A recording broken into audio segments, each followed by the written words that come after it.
بسم اللہ الرحمن الرحیم۔ السلام علیکم۔ وائس اسٹوریز بائی علینا کے محترم سامعین، میں علینا خان آپ کو اپنے چینل میں ویلکم کرتی ہوں۔ آپ سب سے گزارش ہے کہ چینل کو لائک اور سبسکرائب کر لیں اور گھنٹی کے بٹن کو دبا لیں تاکہ ہر نئی آنے والی ویڈیو آپ کو فوراً مل سکے۔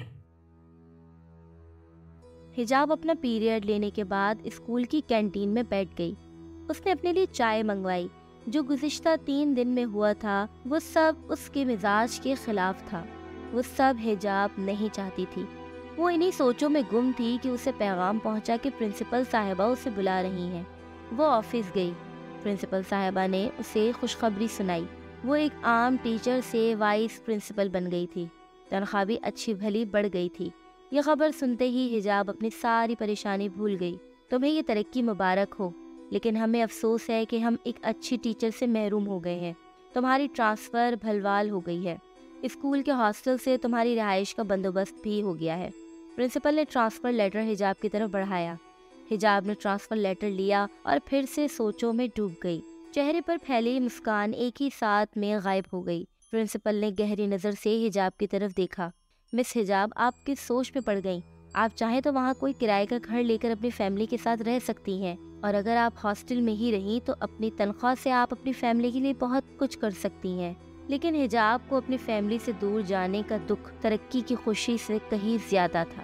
دوپہر کھانے پر اپنے گھر والوں کو جب حجاب نے اپنی ترقی اور ٹرانسفر کے بارے میں بتایا تو ثانیہ اور تحریم مارے خوشی سے جھوم اٹھیں۔ تحریم نے بمشکل نوالا اندر کیا۔ واہ آپی، اب تو چھوٹی چھوٹی چیزوں کے لیے ترسنا نہیں پڑے گا۔ ثانیہ بلا تامل بولی، میں تو آپی سے گولڈ کا سیٹ لوں گی۔ صباحت کا تو دل جیسے کسی نے مٹھی میں لے لیا تھا۔ وہ بھررائی ہوئی آواز میں بولی، تم دونوں کیا پاگل ہو گئی ہو؟ یہ خیال نہیں آیا تم دونوں کو کہ حجاب ہم سے کتنی دور چلی جائے گی؟ بس کوئی ضرورت نہیں ہے ہمیں ایسے پیسوں کی۔ حجاب نے صباحت کا ہاتھ تھاما۔ اماں میری خوشی کے لیے مان جائے، ایسا موقع بار بار نہیں ملتا۔ ثانیہ کی شادی بھی تو کرنی ہے۔ لیکن صباحت کے منہ میں ہی بات رہ گئی۔ حجاب نے صباحت کے گلے میں باہیں حائل کر لی۔ حجاب نے اپنا فیصلہ نہیں بدلا اور وہ بھلوال کی گرلز ہاسٹل میں شفٹ ہو گئی۔ ان 3 مہینوں میں جیسے بہت کچھ بدل گیا۔ اس کے مزاج کی سنجیدگی زندگی کے ہر پہلو پر چھا گئی۔ زندگی کی رعنائیوں اور خوشیوں سے جیسے اس کا واسطہ ٹوٹ گیا۔ وہ خاموشی سے کسی مشین کی طرح کام میں لگی رہتی۔ گھر والوں سے رابطے کے لیے اس نے سستا سا موبائل بھی خرید لیا۔ گھر والوں سے دور جانے کے بعد اسے احساس ہوا کہ صرف صباحت ہی تھی جسے اس کی فکر تھی۔ ثانیہ اور تحریم تو شاذ و نادر ہی اسے فون کرتی۔ حجاب اپنی بے رونق اور مصروف زندگی سے نکل کر چھٹی پر گھر جاتی تو ثانیہ اور تحریم اسے کسی نہ کسی بات پر ناراض ہی ملتی۔ یہ سوچ کسی ناسور کی طرح اسے اندر ہی اندر کھا رہی تھی کہ دکان کی آمدن اور اس کی تنخواہ میں بھی گھر کا گزر نہیں ہو رہا۔ گھر والے مطمئن نہیں ہیں تو انہیں خوش کرنے کے لیے کیا کرے؟ صباحت نے ساتھ ساتھ ثانیہ کی شادی کی تیاری بھی شروع کر دی تھی۔ وہ اپنے گھر سے غموں کا ڈھیر سارا بوجھ لیے واپس آ جاتی۔ رات کے 10 بج رہے تھے۔ پورے ہاسٹل میں سناٹا چھایا ہوا تھا۔ حجاب اپنے کمرے کی کھڑکی سے باہر لان کا نظارہ کر رہی تھی۔ بہار کے مہینے کے دل فریب ہواؤں کے جھونکے اس کے چہرے کو چھو کے گزرتے۔ وہ آنکھیں بند کر کے کھو جاتی۔ آخر اس سے رہا نہ گیا۔ اس نے اپنے ساتھ والے کمرے میں رہنے والے ٹیچر کو SMS کیا کہ واک کرتے ہیں۔ SMS پڑھ کر وہ ٹیچر باہر آ گئی۔ بہت اچھا کیا، میں خود سوچ رہی تھی کہ واک کروں، اتنے میں تمہارا میسج آ گیا، روبینہ نے مسکراتے ہوئے کہا۔ حجاب نے ایک لمبا سانس کھینچا۔ مجھے یہ موسم بہت پسند ہے۔ دونوں سہیلیاں واک کرنے لگی۔ بہت اچھا لگ رہا تھا۔ روبینہ تھوڑا اور چل پائی تھی کہ اس کا فون آ گیا تھا۔ وہ فون سننے کے لیے رکی۔ حجاب روبینہ سے باتیں کرتی رہی۔ پھر اس نے جواب نہ پا کر پیچھے پلٹ کر دیکھا۔ روبینہ اس سے چند قدم پیچھے کھڑی تھی۔ دور دور تک ان دونوں کے علاوہ اور کوئی نہیں تھا۔ حشرات کی سیٹی نما آوازوں نے خاموشی کا احساس بڑھا دیا تھا۔ چنبیلی کے پھولوں کے پاس پہنچ کر حجاب کے قدم بے اختیار رک گئے۔ لگتا ہے تمہیں چنبیلی کے پھول بہت پسند ہے۔ روبینہ نے پھولوں کو چھوا۔ حجاب کی کماندار بھویں ایک لہجے کے لیے سکڑ گئیں۔ تیکھی گہری آنکھیں کسی یاد کے جھروکوں میں جیسے کھونے لگی۔ ہمارے پرانے گھر میں چنبیلی کے پھولوں کے بہت سے پودے تھے۔ اور ایسا کیا تھا تمہارے پرانے گھر میں جو تم بھول نہیں سکی؟ روبینہ نے پرانی یادوں کو پھر سے کریدا۔ اس گھر میں ڈھیر سارا سکون اور بہت ہی خوشیاں تھیں جو شاید اس گھر میں ہی رہ گئیں۔ حجاب کا بے خیالی میں لوہے کی تار پر ہاتھ لگ گیا۔ اس کے منہ سے سی کی آواز نکلی۔ حجاب ادھر سامنے جاتے ہیں۔ روبینہ نے سامنے وسیع اور اس کھلے میدان کی طرف اشارہ کیا۔ حجاب نے تعجب سے روبینہ کی طرف دیکھا۔ وہاں تو خاردار جھاڑیاں ہیں۔ ایسی بیابان جگہ پر مجھے تو خوف آتا ہے۔ یہ کہہ کر اس نے جھرجھری لی۔ روبینہ نے حجاب کے خاموش آنکھوں میں جھانکا۔ جس کے اندر سناٹے ہوں اسے باہر کے سناٹوں کا کیا خوف، کیا مطلب؟ حجاب کو روبینہ کا لہجہ قدرے بدلا بدلا لگا۔ آؤ چلتے ہیں۔ حجاب کو روبینہ کا ہاتھ کسی مرد جیسا لگا۔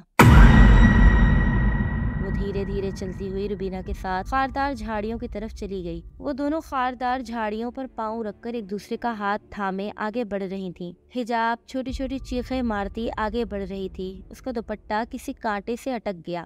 بس روبینہ، یہیں ٹھہرتے ہیں، حجاب نے اپنا دوپٹہ کانٹوں سے نکالتے ہوئے کہا۔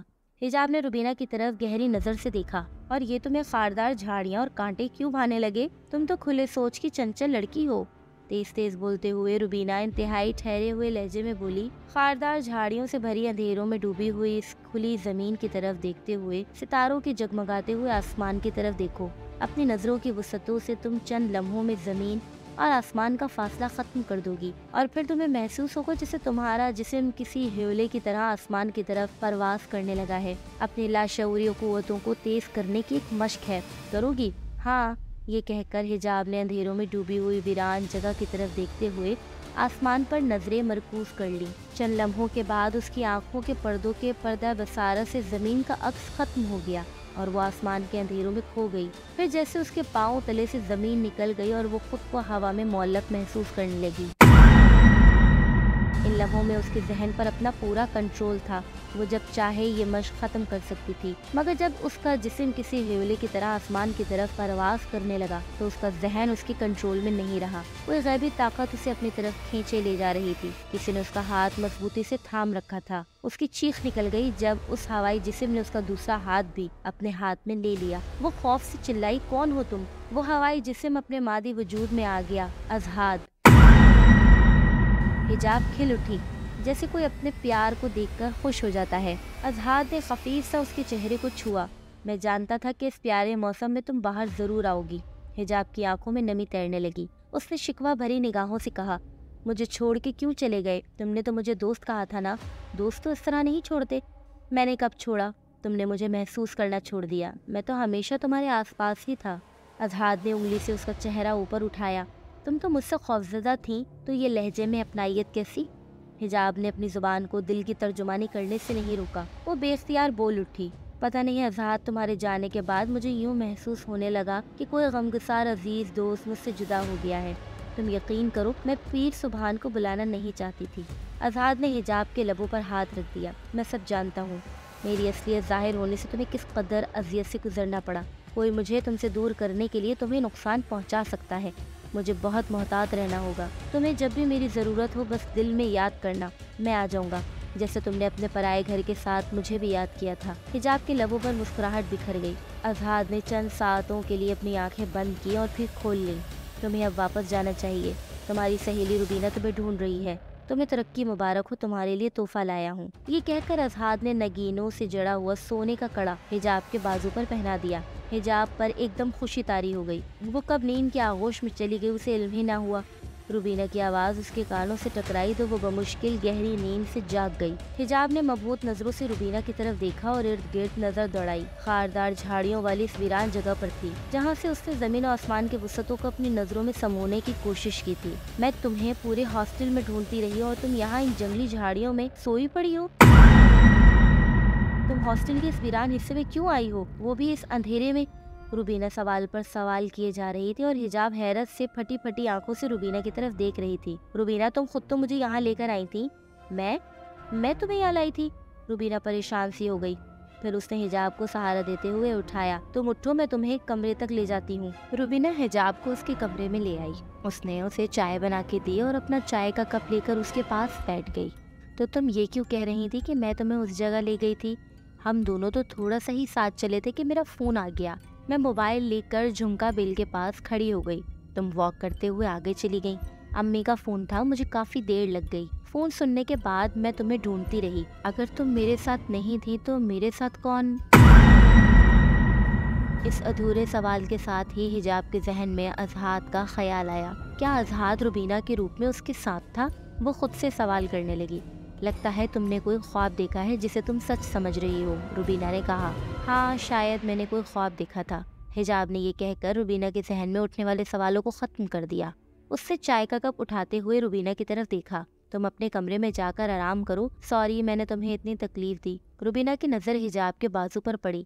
اتنا پیارا کڑا، یہ تم نے کب لیا؟ حیرت ہے میں نے پہلے کبھی تمہارے بازو پر نہیں دیکھا اسے۔ حجاب بوکھلا سی گئی۔ یہ تو میں نے بہت پہلے سے پہن رکھا ہے، تمہاری نظر نہیں پڑی ہوگی۔ روبینہ نے کڑا چھو کر دیکھا، اس میں تو قیمتی نگینے جڑے ہیں۔ روبینہ مجھے نیند آ رہی ہے، حجاب نے کہا۔ روبینہ کے جانے کے بعد حجاب بستر پر براجمان ہو گئی۔ اس نے کلائی اپنے چہرے کے قریب رکھتے ہوئے کنگن کو ہاتھ سے چھوا تو ایک اچھوتا احساس اس کی سانسوں میں گھل گیا۔ یہ کنگن اذہان کے مادی وجود کا ثبوت ہے کہ وہ کوئی خیالی وجود نہیں یا میرے تخیل کا کوئی پراسرار تصور نہیں۔